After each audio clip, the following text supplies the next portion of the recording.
Hello and welcome to the show. We call this Molotsky on Money. What's the show all about? Well, the clues are in the title.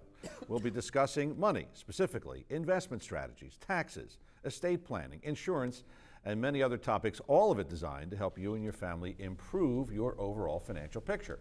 The Molotsky part of our title comes from our panel. Their name is Molotsky. Each week, we'll have Stan Molotsky, president and founder of the SHM Financial Group, as well as Lee Molotsky, vice president of the SHM Financial Group. We invite you to stay tuned because we have valuable information on this and every show that we hope you and everyone can benefit from. And tonight, this is one of my favorite topics, Stan, because we've made reference to this in other shows where people say, I got a stock. I got to tell you, I got a stock.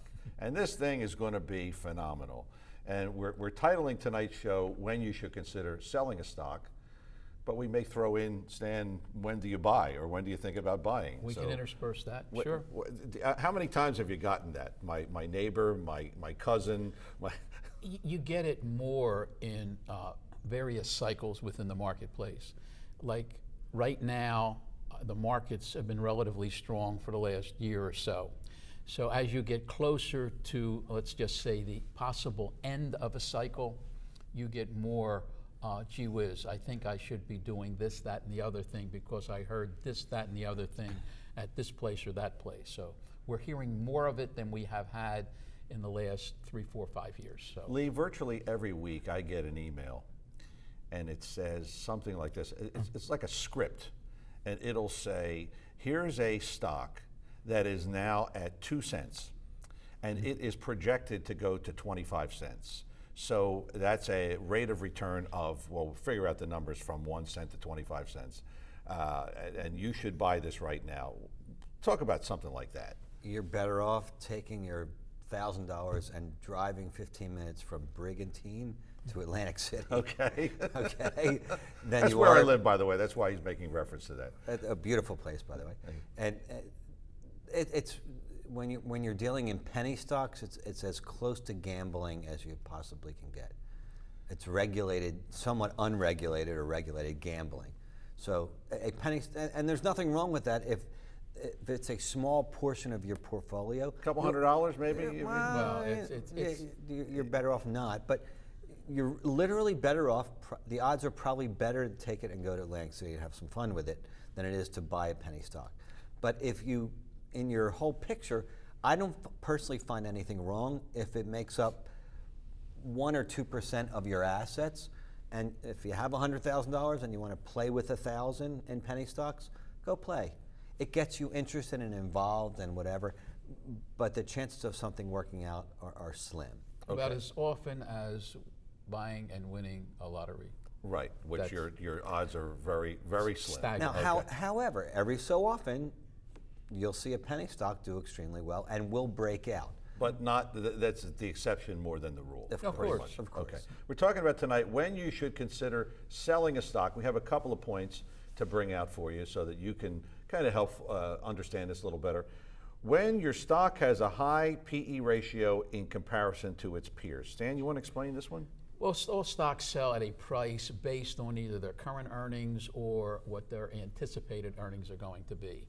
And that's called the PE ratio.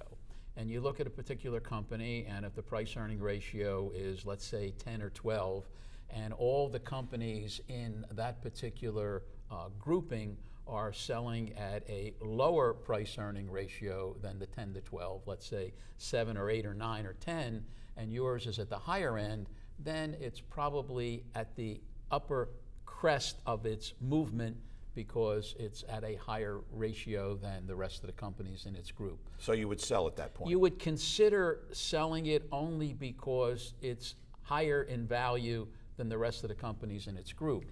You have to look then at the specific thing. Why is it at that higher PE ratio? Maybe they're doing something extraordinary, which may make it worth keeping, but the red flag starts to go off. So you start to look at it And then there are a couple other factors that you look at before you determine whether you're going to sell that stock or not. And Lee, in other words, if your stock is, let's say, an electric company stock, and the other electric company stock is at a lower PE, then you consider selling?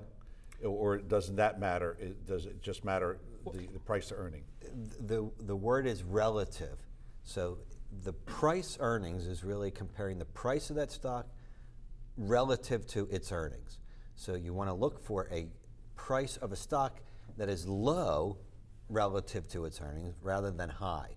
Where that means the price of it's higher than it really probably should be relative to how much that particular company earns and relative to its peers. So like Dad just said, what you want to look for are stocks that are relative to its peers, low PE. All right, when you should consider selling a stock, that's what we're talking about tonight here on the show. We have a couple of points for you. We'd like to go through them. This is another point. When you should consider selling, when the company makes major changes in its directions and or leadership. What do you mean by that, Stan? Well, confusion. When that happens, there's confusion, or there's the potential of confusion. When the president leaves, or the controller resigns. And normally that's a big red flag when the controller of the company, treasurer of the company resigns for whatever the reason is. You want to see why that is and how are their reports being done on time, or are they filing for extensions on making their accounting reports. That's normally a negative thing. And when there's a change of leadership, sometimes, most of the time, that's not a good thing, unless it's a change of leadership because of an insurgent group then becoming more aggressive in the pursuit of the direction of that particular company. Lee, how do you find out all these kind of things? Do you follow I the was just company? going to say that. What people tend to lack today to do is their homework. Should I buy the stock? You have to do your homework, and you have to listen and read reports about those companies and listen to conference calls and listen to earnings calls and actually spend a lot of time. There's a full-time. It's a lot of work buying a stock, is what you're saying, job. or when to sell it. It's Sure, a lot of it's a work. full- To do it right, it's a full-time Well, job. to And not you only help do it with right, this, but don't you? to make money at what you're doing consistently, it takes a lot of homework. It's not a part-time thing to just, let me take a shot at this. That's gambling. Right. That's a chance. That's But you are involved in a client's decisions, pretty Correct. much. That is correct. And we act as the guidance counselor. We act as, well, are you familiar with this, this, and this? Are you familiar with the price-earning ratio? Are you familiar with the officers and directors coming and going? Are you familiar with, are the officers and directors buying or selling the stock in their particular company? If they're buying it, that's normally a very positive thing. If they're selling it in mass, that could be a negative thing, and you should be aware of all that. That's what we bring to the table. We've been focusing a little bit on when to sell it. I think, interestingly enough, as well, is sometimes is when to buy it. Right. And we often, and again, this is my philosophy and Dad's most of the time as well, is we like to sell into the strength of markets like that we're in. Because all of a sudden things can quickly change on a dime. Some news comes out about something unrelated and the stock takes a hit. So what you want to do in many instances is sell into the strength of the market or the sector that that stock is in to assure yourself a profit. We would always rather be early than late in a movement. Sort of like trading a ball player, huh? That's Trade 'em- exactly perfect analogy. Before he or she is Perfect. at the end of his career. Right. Right. You anticipate. when you get more value. That's exactly right. Okay. We have more to talk about here on the show. It's Molotsky on Money. We're here every week at this time discussing a variety of financial issues, of course. And tonight, our topic is reasons when you should consider selling a stock. Of course, we have more to talk about here on the show. With Stan and Lee Molotsky, I'm your host, John DeMasi. Coming back with more of the show after these words. Stay with us.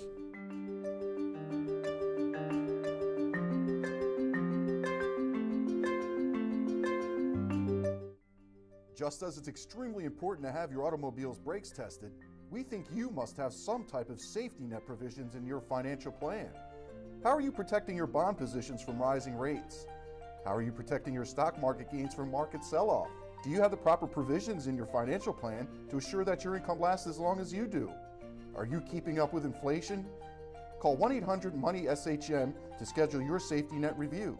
That's 1-800-MONEY-SHN. Not everyone can endure the ups and downs of the market. When planning for retirement, you can ride the roller coaster and take your chances, or you can eliminate the downs by properly repositioning most of your portfolio. If you're 5 years pre-retirement or 5 to 10 years into retirement, it's not too late. As a matter of fact, it's never too late to avoid the next down movement.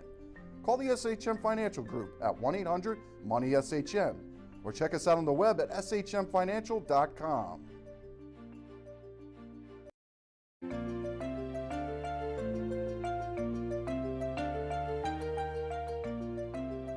Welcome back to Molotsky on Money with Stan and Lee Molotsky. I'm your host, John DeMasi. Don't forget, if you would like to contact Stan or Lee or any member of the SHM Financial Group, we have the number up on the screen from time to time. You can call them. There is a toll-free number. You can email them, or you can go on the website. And Stan and Lee and the team are always happy to talk to folks who watch the show Molotsky on Money. Tonight, we're discussing reasons you should consider when to sell a stock. And we certainly have plenty more to discuss with you, so let's get right back into the program as we discuss those particular reasons. This is the reason to sell a stock when the company recently cuts its dividends.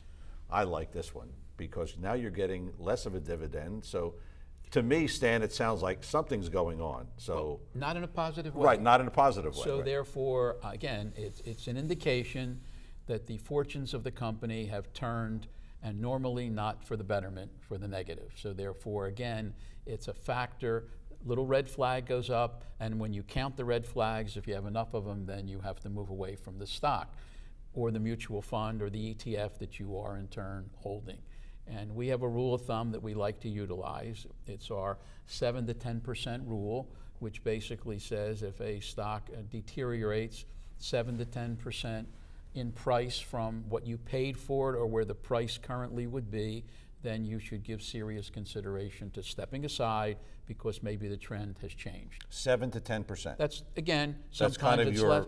It's like a guideline, sliding scale. right. That's exactly right. Okay. Doesn't mean you do it in mass, but at least you consider doing it based on a multitude of different circumstances. A lot of times what we'll do is when we're tracking something, as the position moves up in value, Exactly. we then reassess that new 10% level. So if we're using 10%. So Okay.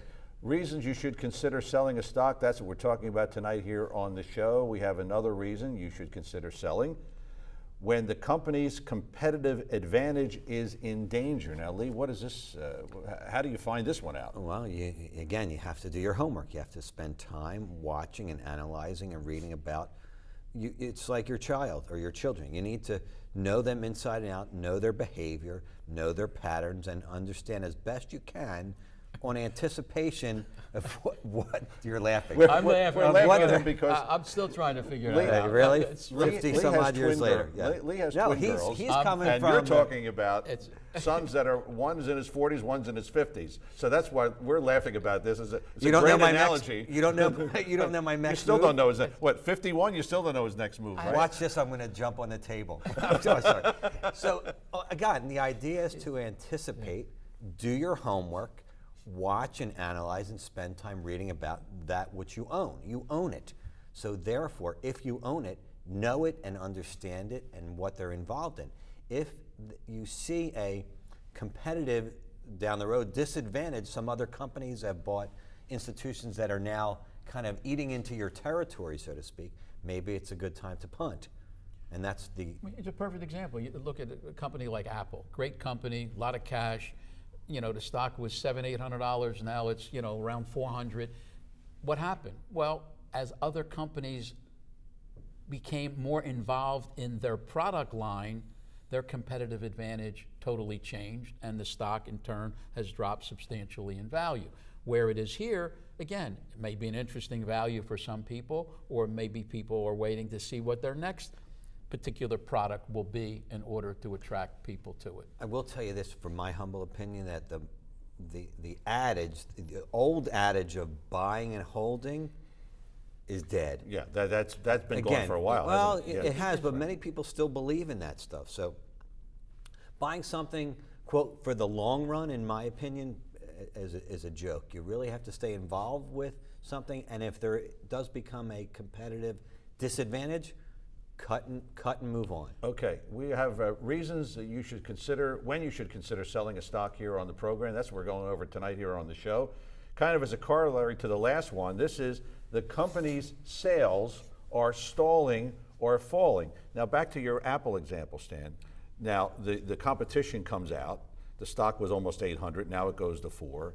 Is that because the competition, people are buying those products as opposed to theirs? The novelty wore off, Right. exactly, and people are in turn using other products from other companies, and therefore their competitive advantage has disappeared, so to speak, or it's not as good as it had been before.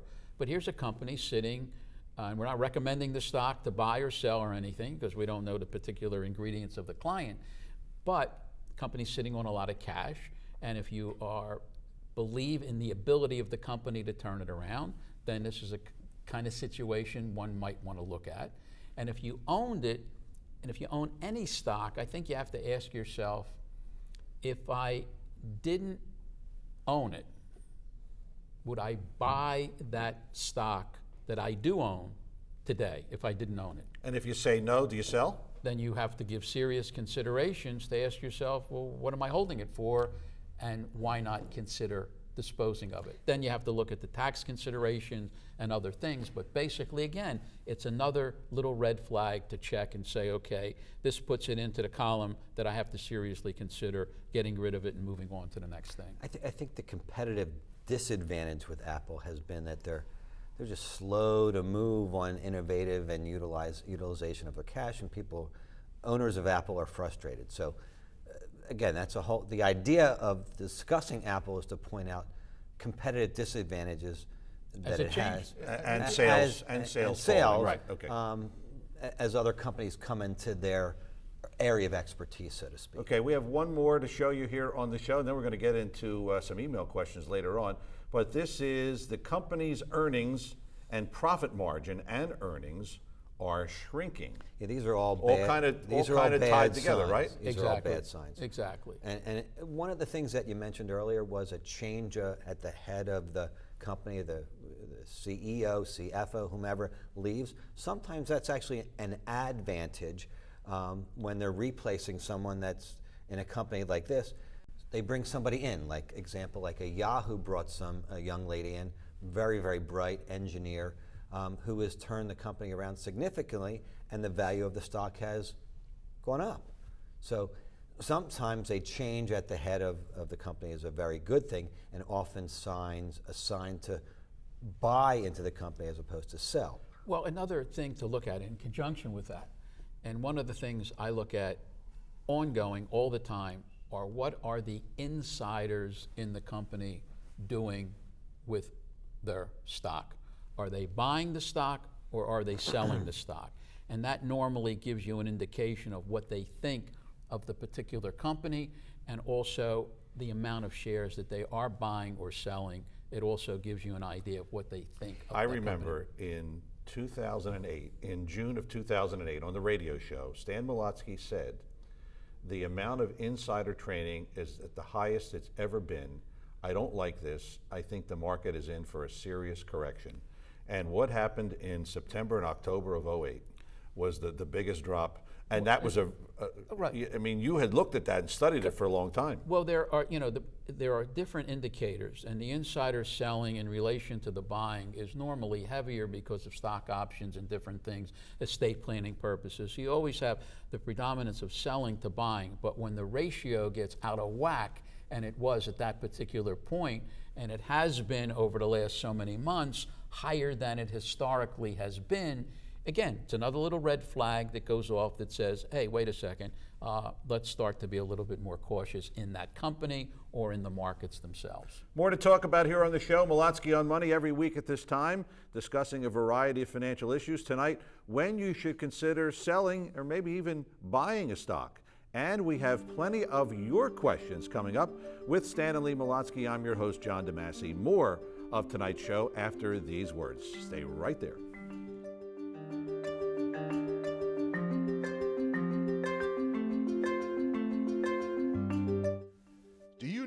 risk tolerance is when it comes to your investments? Do you know exactly what you have in your portfolio?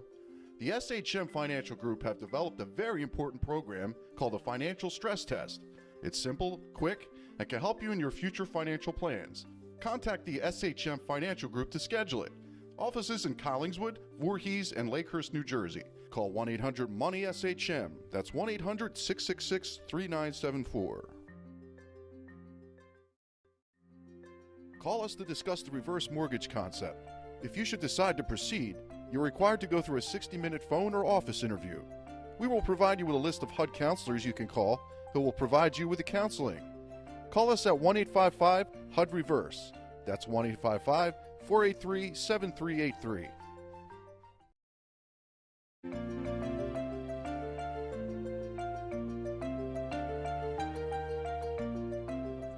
Welcome back to the show. This is Molotsky on Money with Stan and Lee Molotsky. I'm your host, John DeMasi. Don't forget, you want to call or email or go on the website.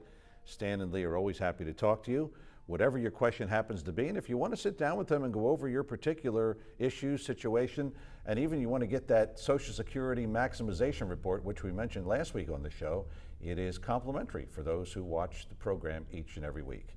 Tonight we are discussing when you should consider selling a stock or maybe even buying a stock in a certain particular situation.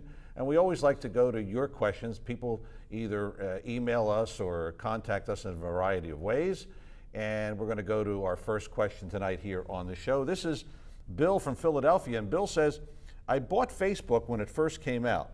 My broker suggested that it was a real buy and would take off tremendously. Obviously that didn't happen. I've lost quite a bit since it first came out. Should I sell and take my losses? I could use a write-off, or should I wait until a miracle happens? Lee? Well, that's a great question because there are many people out there in the same position Right. as Bill? Yes. It really boils back down to goals and objectives, marginal tax bracket, and risk factor.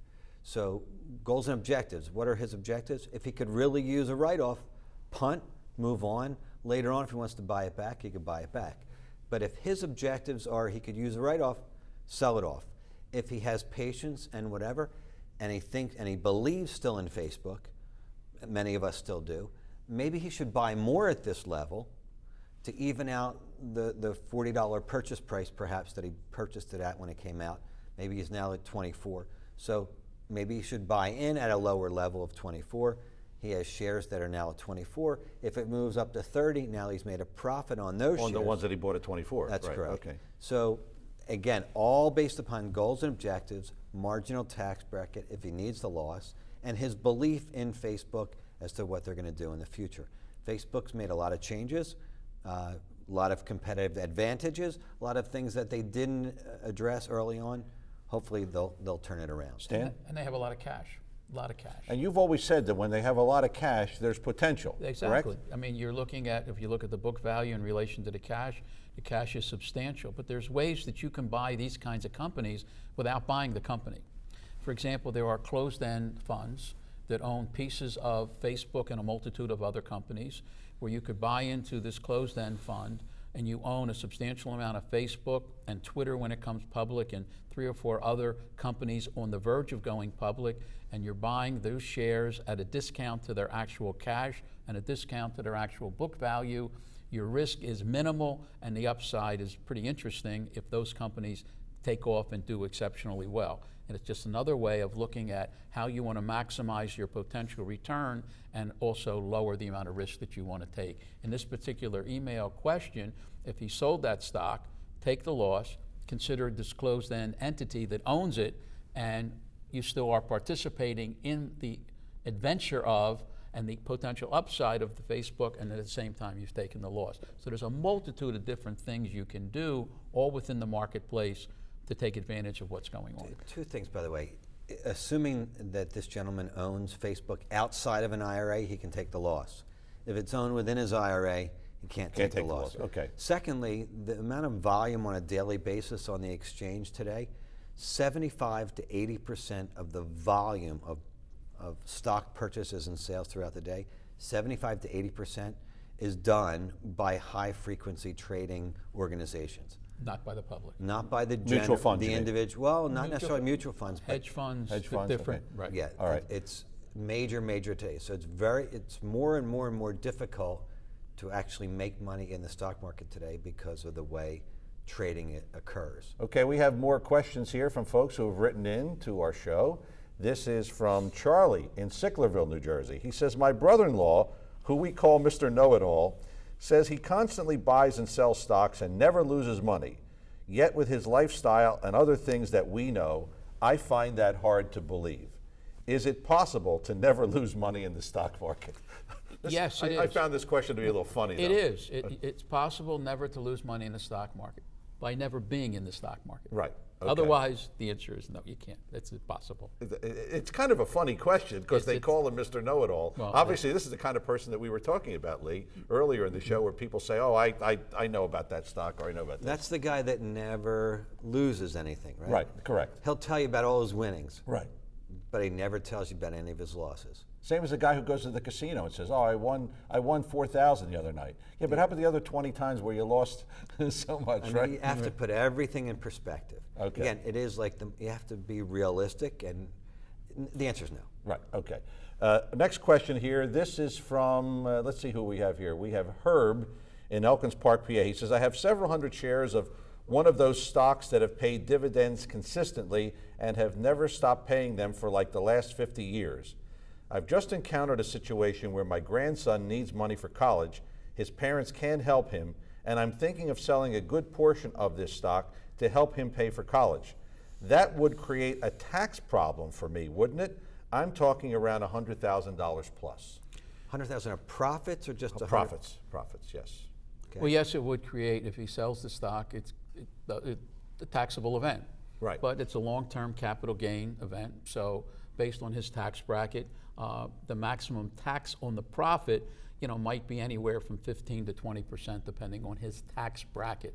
So if he wants to make a contribution to his grandson, was it? Yes. His grandson, for help him with college, and there's no other way to do it, then that's what he has to do. So he's looking at a $15,000, $20,000 tax If he problem, sells the right? whole If thing, he may sells the not whole want to thing. sell it all Right. at once. He may do it in stages, and rather than give the money directly to the grandson, for college, he may want to say, okay, I'm going to pay for X amount of your first year's tuition or second year's tuition. I'm going to send the money directly to the college on your behalf. That way it doesn't affect the potential of aid or anything like that. It's not in the grandson's name or even his children's name, and that's what a lot of our clients actually do.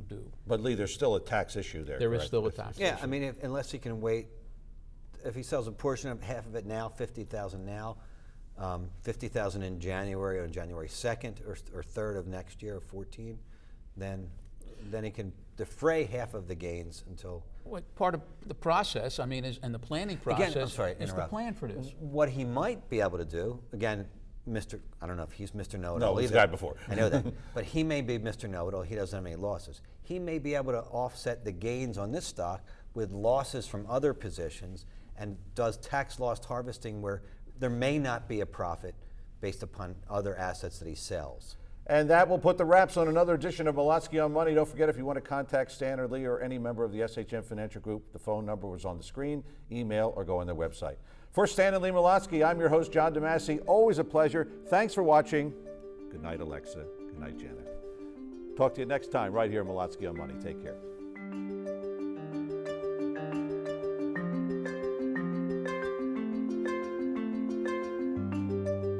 Since 1958, the SHM Financial Group has been providing sound financial insights and strategies for people just like you. Founded by Stan Molotsky, the SHM Financial Group believes in safety, security, and preservation of principal. For more information on how the SHM Financial Group can help you, contact them at 1-800-MONEY-SHM. That's 1-800-666-3974, or visit them at shmfinancial.com. Throughout our working years, we accumulate as many retirement nest eggs as possible. The problem is, not much attention is given to the color of the eggs. Do you know how much of your assets should be allocated to each color? At our firm, we have a system that helps you allocate your retirement nest eggs correctly. We have a simple way for you to group your retirement assets into red, yellow, and green money. Give us a call today and we will help you sort and label your retirement nest eggs, giving you a clear picture of the color of your retirement.